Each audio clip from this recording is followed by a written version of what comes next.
Homer, the Iliad book. 12. And so under shelter now, Menoetius' fighting son was healing Eurypylus' wounds. But hordes of men fought on, the Achaean and Trojan infantry going hand to hand.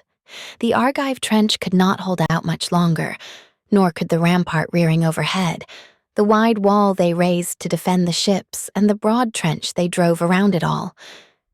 They never gave the gods the splendid sacrifice the immortals craved, that the fortress might protect the fast ships and the bulking plunder heaped behind its shield.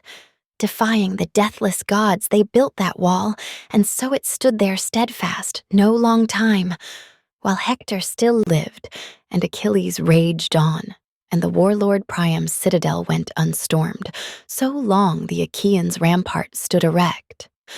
But once the best of the Trojan captains fell, and many Achaeans died as well, while some survived, and Priam's high walls were stormed in the 10th year, and the Argives set sail for the native land they loved.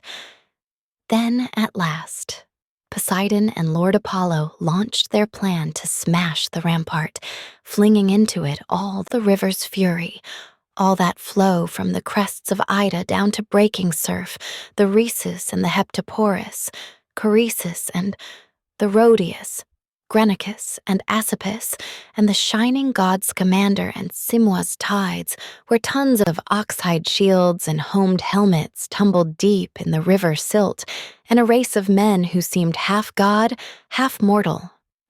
The channels of all those rivers, Apollo swung them round into one mouth, and 9 days hurled their flood against the wall, and Zeus came raining down, cloudburst powering cloudburst, the faster to wash that rampart out to open sea. The earth-shaker himself, trident locked in his grip, led the way, rocking loose, sweeping up in his breakers all the bastions' strong supports of logs and stones, the Achaeans prized in place with grueling labor.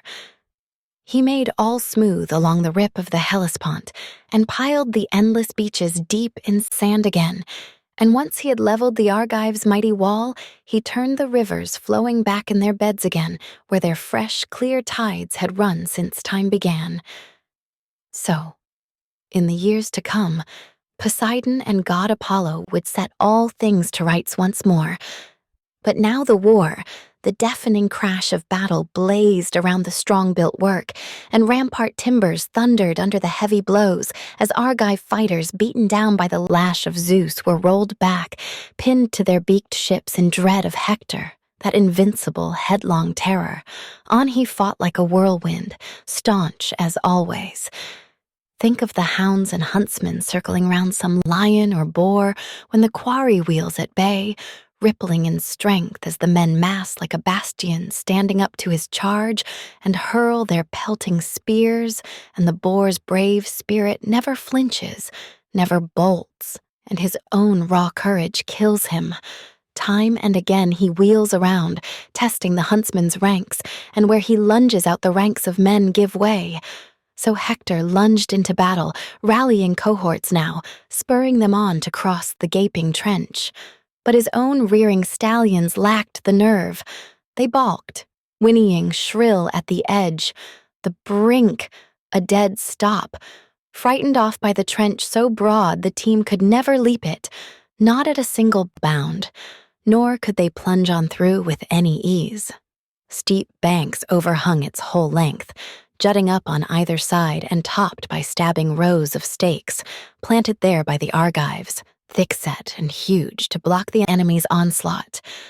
No light work for the teams that trundled chariots churning massive wheels to make it through in stride, but the Trojans strained to bring it off on foot, so Polydamas stood by headstrong Hector, warning, "Hector, and all our Trojan captains, allies in arms, it's madness to drive our teams across that trench, impossible to traverse it. Look, the sharp stakes jutting right at the edge, and just beyond that the Achaeans' sturdy rampart. No room there for charioteers to dismount and fight it out. The straits too narrow, cramped. We'll take a mauling there. I see it all. If mighty Zeus, thundering up on high, is bent on wiping out the Argives, down to the last man, if he longs to back our Trojan forces to the hilt. By heaven, I hope the Father works his will at once, and the Argives die here, their memory blotted out, a world away from Argos. But what if they round on us? If the Argives roll us back away from the ships, trapped and tangled there in the yawning trench? No runner, I tell you, pressed by an Argive rally, could struggle free and bear the news to Troy. So come, do as I say, and let us all unite. Drivers, rein your horses hard by the trench. The men themselves, armed for assault on foot, we all follow Hector, all in a mass attack. And the Argives, they cannot hold their line, not if the ropes of death are knotted round their necks. So Polydamas urged. His plan won Hector over. Less danger, more success, and down he leapt from his chariot fully armed and hit the ground. Nor did the other chariot drivers hold formation. All dismounted, seeing shining Hector leap to earth. Each man shouted out commands to his driver quickly, "Rein the team by the trench! Good battle order now!" And the fighters split apart, and then closed ranks, marshaled in 5 battalions, captains leading each. The men who trooped with Hector and Prince Polydamas. They were the greatest force, the best and bravest, grim set above all the rest to breach the wall and go for the beaked ships and fight it out. Cebriones followed close, third in command, since Hector left another to rein his team, a driver less than Cebriones, less a fighter. The 2nd Trojan Battalion Paris led in Aenus with Alcathaus and Agenor. Helenus led the 3rd with Dephobus striding on like a god beside him, 2 sons of Priam, Captain Asius 3rd in command, Asius son of Hyrtacus, hulking, fiery stallions, bore him in from Arisbe, from the Selais River. The 4th Battalion marched with gallant Aeneas, Anchises' offspring flanked by Antenor's 2 sons, Acamas and Archilochus drilled for every foray. Sarpedon marshaled the famous allies, placing Glaucus next in command with the combat veteran Asteropaeus, head and shoulders the best men, Sarpedon thought. After himself, of course. He outshone the rest. Now shield against oxhide shield. Wedging tight, with a wild rush, they charged the Argives head-on, never thinking the Argive line could still hold out. They'd all be hurled back on their blackened hulls. So all the Trojans and famous friends in arms embraced Polydamas's plan, the faultless chieftain. But Asius, captain of armies, Hyrtacus' son, refused to leave his horses there with a driver reining back. And on he drove at the fast trim ships, chariot and all. The fool, vaunting along the hulls with team and car, but never destined to slip past the deadly spirits, never to ride in glory home to windswept Troy. Long before, his accursed doom blacked him out with Idomeneus' spear, Deucalion's noble son. Now left of the ships he sped where Argive ranks would head home from the plain with teams and cars. Here Asius flogged his team and chariot hard, nor did he find the gates shut, the bolt shot home. Not yet. The men still held them wide, hoping to save some comrade fleeing, the onset, racing for the ships. Straight at the gates he lashed his team, hell-bent, his troops crowding behind him shouting war cries, never thinking the Argive line could stir hold out. They'd all be hurled back on their blackened hulls. Idiots. There in the gates they found 2 men, a brace of 2 great fighters, lion-hearted sons of the Lapith spearmen, one Pirate house offspring, rugged Polypoetes, the other Leonteus, a match for murderous Ares. Both warriors planted there before the towering gates rose like oaks that rear their crests on a mountain ridge, standing up to the gales and driving rains, day in, day out, their giant roots branching, gripping deep in the earth. So these 2, trusting all to their arms, their power, stood up to Asius' headlong charge and never shrank. On the Trojans came, straight for the rock-tight wall, raising rawhide shields and yelling their lungs out, grouped under Captain Asius, Laminus, and Orestes, and Asius's own son, Adamas, Thun, and Oenomaus. The Lapiths had just been rousing Argives packed behind the rampart. Close in a ring, defend the ships. But soon as the Lapiths saw the Trojans storm the wall, and cries broke from the Argives lost in sudden panic, then the two burst forth to fight before the gates like wild boars, a pair of them up on the hilltops bracing to take some breakneck rout of men and dogs, and the two go slanting in on the charge, shattering timber round about them, shearing off the trunks at the roots, and a grinding, screeching clatter of tusks goes up till a hunter spears them, tears their lives out. So the clatter screeched from the gleaming bronze that cased their chests as blows piled on blows. Deadly going, fighting now for all they were worth, staking all on their own strength and friends overhead as they ripped off rocks from the rampart's sturdy ledge and hurled them down, defending themselves, their shelters, their fast ships. The rocks pelted the ground like snow that a sudden squall in fury, driving the dark clouds, heaps thick and fast on the earth that feeds us all. So the missiles showering from their hands, Achaeans, Trojans, helmets, and bossed shields clashing, ringing shrilly under the blows of boulders big as millstones. And now, with a deep groan and pounding both thighs, Asius, son of Hyrtacus, cried in anguish, "Father Zeus, so even you are an outright liar after all. I never dreamed these heroic Argive ranks could hold back our charge, our invincible arms. Look, like wasps quick and pinched at the waist, or bees who build their hives on a rocky path, they never give up their hollow house. They hold on, keep the honey hunters at bay, fight for their young. So these men will never budge from the gates, though they're only two defenders. Not till they kill us all, or we kill them." But his wailing failed to move the heart of Zeus. It was Zeus's pleasure to hand the prize to Hector. Now squad on squad, gate to gate they fought. But how can I tell it all? Sing it all like a god? The strain is far too great. Everywhere round the wall the surging, inhuman blaze of war leapt up the rocks. The Argives, desperate, had no choice. They struggled now to defend the ships, and the gods were cast down in spirit, all who had urged the Argive soldiers on in battle. But the Lapiths still kept fighting, slaughtering on. There, Pirithous' son, the rugged Polypoet, skewered Damasus, pierced his bronze-sided helmet. None of the bronze plate could hold it. Boring through the metal and skull the brazen spear point pounded, Damasus' brains splattered all inside his casque. Polypoetes beat him down despite the Trojans' rage. Then Pylon and Ormenus killed and stripped them both, and the tested veteran Leontius speared Hippomachus, gouged Antimachus' offspring down across the belt, then drawing his long, sharp sword from its sheath, he rushed the front and took Antiphates first with a quick thrust, stabbing at close range. He slammed on his back, sprawled along the ground.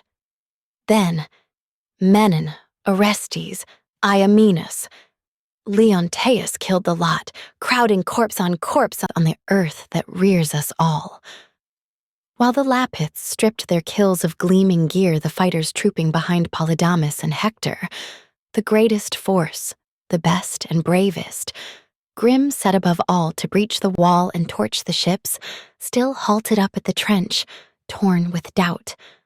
For suddenly, just as the men tried to cross, a fatal bird sign flashed before their eyes, an eagle flying high on the left across their front, and clutching a monstrous bloody serpent in both talons, still alive, still struggling. It had not lost its fight, writhing back to strike it fanged the chest of its captor right beside the throat, and agonized by the bites the eagle flung it away to earth, dashed it down amidst the milling fighters, loosed a shriek, and the bird veered off along the gusting wind. The Trojans shuddered to see the serpent glistening, wriggling at their feet, a sign from storming Zeus, and Polydamas stood by headstrong Hector, saying, "Hector, you always seem to attack me in assembly, despite my good advice. Never right, is it, for a common man to speak against you, king, never in open council, and God forbid in war. Our part is always to magnify your power." Well, once again, I am bound to say what I think best. Stop the attack. Don't fight them at their ships. All will end as the omen says. I do believe, if the bird sign really came to us, the Trojans, just as our fighters tried to cross the trench, that eagle flying high on the left across our front, clutching this bloody serpent in both its talons, still alive, but he let the monster drop at once before he could sweep it back to his own home. He never fed his nestlings in the end, nor will we. Even if we can breach the Argives' gates and wall, assaulting in force, and the Argives give ground, back from the ships will come, back the way we went but our battle order ruined, whole battalions of Trojans left behind and killed. The Achaeans will cut us down with bronze to save their fleet. So a knowing seer of the gods would read this omen, someone clear in his mind and skilled with signs, a man the Trojan armies would obey. His helmet flashing, Hector wheeled with a dark glance. "Enough, Polydamas. Your pleading repels me now. You must have something better than this to say. But if you are serious, speaking from the heart, the gods themselves have blotted out your senses. You tell me to forget the plans of storming Zeus, all he promised me when he nodded in assent. You tell me to put my trust in birds, flying off on their long wild wings? Never. I would never give them a glance, a second thought, whether they fly on the right toward the dawn and sunrise, or fly on the left toward the haze and coming dark. No. No, put our trust in the will of mighty Zeus, king of the deathless gods and men who die. Bird signs, fight for your country. That is the best, the only omen. You, why are you so afraid of war and slaughter? Even if all the rest of us drop and die around you, grappling for the ships, you'd run no risk of death. You lack the heart to last it out in combat. Coward. But if you hold back from the bloody foray here, or turn some other soldier back from battle, winning him over, you with your soft appeals, at one quick stroke my spear will beat you down. You'll breathe your last. Shouting, he led the charge, and his army swarmed behind with blood-chilling cries. And above their onset, Zeus, who loves the lightning, launched from Ida's summits a sudden howling gale that whipped a dust storm hard against the ships, spellbinding Achaean units in their tracks, handing glory to Hector and Hector's Trojans. Inspired by the signs and their own raw power, all pitched in to smash the Achaeans' massive wall.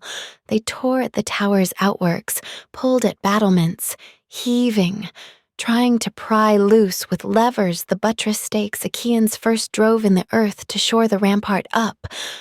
They struggled to root these out, hoping to break down the Achaean wall itself. But not yet did the Argives give way to assault. No, they stopped the breaches up with oxhide shields, and down from the breastwork heights they hurled rocks at the enemy coming on beneath the wall. And the two Iantes ranged all points of the rampart, calling out commands to spur their comrades' fury. Now cheering a soldier on, tongue-lashing the next if they marked a straggler hanging back from battle. Friends, you in the highest ranks of Argives, you in the midst and you in rank and file, we cannot all be equal in battle, ever. But now the battle lies before us all. Come, see for yourselves. Look straight down. Now let no fighter be turned back to the ships, not with his captain's orders ringing in his ears. Keep pressing forward, shouting each other on. If only Olympian Zeus, the Lord of Lightning, grants us strength to repel this Trojan charge, then carve a passage through to Troy's high walls. So their cries urged on the Achaeans' warlust, thick and fast as the snows that fall on a winter dawn when Zeus, who rules the world, brings on a blizzard, displaying to all mankind his weaponry of war.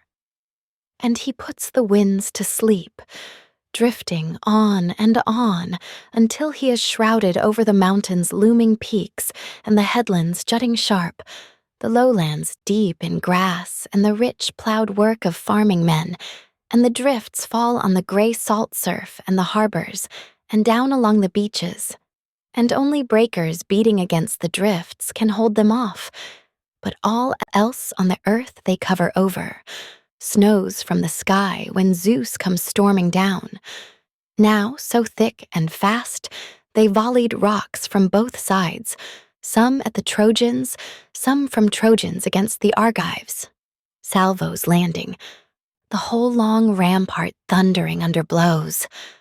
But not even now would Trojans and Prince Hector have burst apart the rampart's gates and huge bar if Zeus, the master strategist, had not driven his own son Sarpedon straight at the Argives, strong as a lion raiding crook-homed cattle. Quickly Sarpedon swung his shield before him, balanced and handsome beaten bronze, a bronzesmith hammered out with layer on layer of hide inside and stitched with golden rivets round the rim. That splendid shield he gripped before his chest, and shaking a pair of spears went stalking out like a mountain lion starved for meat too long, and the lordly heart inside him fires him up to raid some storm-proof fold, to go at the sheep. And even if he should light on herdsmen at the spot, guarding their flocks with dogs and bristling spears, the marauder has no mind to be driven off that steading, not without an attack. All or nothing, he charges flocks and hauls off bloody prey, or he's run through himself at the first assault with a fast spear driven home. So now, the heart of Sarpedon, stalwart as a god, impelled him to charge the wall and break it down. He quickly called Hippolochus' son. Glaucus, why do they hold us both in honor, first by far with pride of place, choice meats and brimming cups, in Lycia where all our people look on us like gods? Why make us lords of estates along the Xanthus' banks, rich in vineyards and plowland rolling wheat?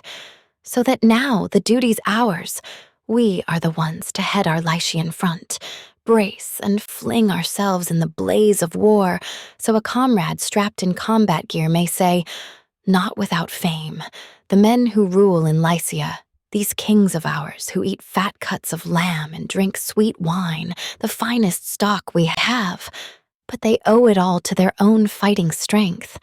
Our great men of war, they lead our way in battle. Ah, my friend, if you and I could escape this fray and live forever, never a trace of age, immortal, I would never fight on the front lines again or command you to the field where men win fame. But now, as it is, the fates of death await us, thousands poised to strike, and not a man alive can flee them or escape. So in we go for attack, give our enemy glory or win it for ourselves. Glaucus did not turn back or shun that call. On they charged, leading the Lycians' main mass. And Peteos' son Menestheus cringed to see them heading straight for his bastion, hurling ruin on. He scanned the Achaean rampart. Where could he find some chief, some captain to fight disaster off his men? He spotted the great and little Ajax, gluttons for battle, flanking Teucer fresh from his shelter, side by side. But Menestheus could not reach them with a shout. The din was deafening, war cries hitting the skies, spears battering shields and helmets horsehair crests, and the huge gates all bolted shut. But against them, there the Trojans tensed and heaved, trying to smash them down and force a passage through. At once Menestheus sped a herald to Ajax. "Run for it, quick one. Call great Ajax here. Both of them. Better yet, that's best of all. Headlong ruins massing against us quickly. Lycia's captains are bearing down too hard, fierce as they always were in past attacks. But if fighting's flaring up in their own sector, at least let the rugged giant Ajax come alone with Teucer the master archer at his side. A brisk command, and the runner snapped to it. He dashed along the wall of the Argive men-at-arms till he reached the two Aeantes, stopped and shouted, "Ajax! Ajax, chiefs of the Argives armed in bronze, the favorite son of Peteos dear to immortals needs you at his strong point. Hurry, come, just for a moment. Meet the crisis there, both of you, better yet, that's best of all. Headlong ruins massing against us quickly. Lycia's captains are bearing down too hard, fierce as they always were in past attacks, but if fighting's flaring up in your own sector, at least let the rugged giant Ajax come alone with Teucer the master archer at his side." And Telamon's giant son agreed at once. He called out to his smaller, faster brother with orders flying, "Ajax, you stay here. You and the burly Lycomedes stand your ground. Keep our Danaans fighting here with all they've got. I'm on my way over there to meet this new assault. I'll soon be back, once I've helped our friends." And with that, Telamonian Ajax strode off with his brother Teucer, his own father's son, and Pandion cradling Teucer's long curved bow. Holding close to the wall, they picked their way until they reached the brave Menestheus's bastion. There they found the defenders packed, hard-pressed as the Lycian stalwart lords and captains stormed like a black tornado up against the breastworks. Both men flung themselves in attack. The war cries broke, and Telamon's son was the first to kill his man, Sarpedon's comrade, Epicles great with heart. He brought him down with a glinting, jagged rock, massive, top of the heap behind the rampart's edge, no easy lift for a fighter even in prime strength, working with both hands, weak as men are now. Giant Ajax hoisted it high and hurled it down, crushed the rim of the fighter's four-homed helmet, and cracked his skull to splinters, bloody pulp. And breakneck down like a diver went the Trojan plunging off and away from the steep, beetling tower as life-breath left his bones. And Glaucus next. Hippolochus's brawny son was scrambling up the wall when Teucer's arrow winged him from high aloft, just where he saw his shoulder blade laid bare, and stopped his lust for battle. Down he jumped from the wall in secret, fast, so no Achaean could see him hit and bellow out in triumph. Soon as he noticed Glaucus slipping clear, the pain overcame Sarpedon, but even so he never forgot his lust for battle. He lunged in with a spear at Thestor's son Alcmaeon, stabbed him, dragged out the shaft as the victim, caving into the spear's pull, pitched head first, and his fine bronze armor clashed against his corpse. And Sarpedon, clawing the rampart now with powerful hands, wrenched hard, and the whole wall came away. Planks and all, and the rampart stood exposed, top defenses stripped. Sarpedon had made a gaping breach for hundreds, but Teucer and Ajax, aiming at him together, shot. Teucer's arrow hitting the gleaming belt that cinched his body shield around his chest, but Zeus brushed from his son the deadly spirits. Not by the ship's high stems would his Sarpedon die. Ajax lunged at the man. He struck his shield, but the point would not pierce through. So he beat him back in rage, and he edged away from the breastwork just a yard. Not that Sarpedon yielded all the way. Never. His heart still raced with hopes of winning glory, whirling, shouting back to his splendid Lycians, "Lycians, why do you slack your fightin' fury now? It's hard for me, strong as I am, single-handed to breach the wall and cut a path to the ships. Come, shoulder to shoulder. The more we've got, the better the work will go."